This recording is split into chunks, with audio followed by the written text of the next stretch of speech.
예수님은 그분의 모든 일상 속에서 성부 하나님과 대화를 나누며 소통하시는 데 집중하셨습니다.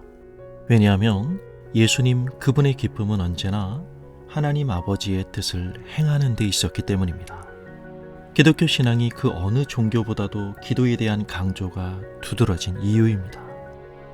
늘 언제나 기도하시는 예수님에게서 우리가 확인하는 건 하나님의 성품입니다. 예수님은 자신을 통해 하나님 아버지가 어떤 분이신지를 보여주신 것이죠. 바로 여기에서 기도의 진실성을 경험하는 겁니다. 그가 누구든 예수님은 사람을 읽고 대하는 언어와 태도 속에서 하나님의 마음을 반영하셨기 때문입니다. 기도는 하나님을 향한 집중입니다. 왜죠? 하나님을 닮기 위함입니다. 변덕스럽게 사랑을 걷어버리는 인간과는 달리 예수님은 인격적인 지혜와 사랑으로 사람을 품으셨습니다. 우리는 주위에서 기도 좀 하신다는 분들을 적지 않게 만나게 됩니다. 하지만 제가 놀라는 건 인간에게는 모순을 믿는 놀라운 능력이 있다는 사실입니다. 기도를 많이 하면 덮어놓고 신령한 사람이라는 그 환영이 지니는 문제는 사람들로 하여금 의심을 사지 않는 맹목적인 추종을 낳고 그 추종이 만든 권위는 다시 눈에 보이는 비교적 우위 속에서 이웃을 향한 경멸을 낳는다는 사실입니다. 이건 꽝입니다.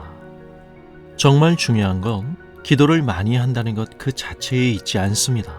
본질을 놓칠 때 우리는 기도하는 만큼 그 속에서 하나님을 가까이 하기는커녕 우월감을 즐길 수 있다는 사실입니다. 친한 친구가 얼마 전 여러 그룹과 조인하여 해외여행을 다녀왔는데 그러더라고요. 야야, 말도 마. 내가 보니까 기도 좀 한다는 사람들이 제일 진상이더라야. 아유. 슬픈 이야기입니다. 오만이 있는 곳에는 언제나 하나의 목소리만 있을 뿐입니다. 니들 다 죽었어.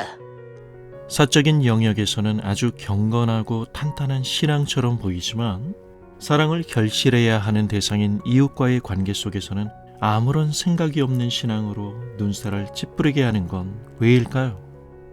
기도는 많이 하지만 아직도 기도가 뭔지 몰라서 그런 건 아닐까요?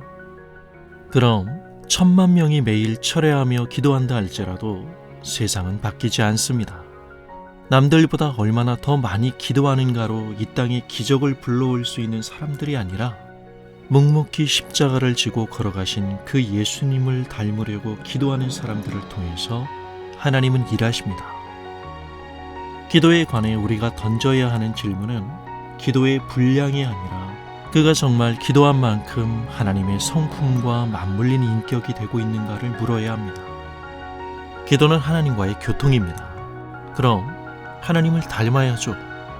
그러므로 기도하면 할수록 사람을 바라보는 일에 있어 사랑과 겸손 그리고 성실해야 하는 것입니다. 정말 제대로 기도했다면 그 사람의 인격 속에서 하나님이 보여야 합니다. 예수님을 가까이 하려고 몸부림치는 사람은 그래서 결코 무례하지 않습니다. 기도하면 할수록 겸손해지지 않고 무례하다면 그건 가짜입니다. 기도는 단지 능력 확인이 아니라 인격 확인이어야 하기 때문입니다.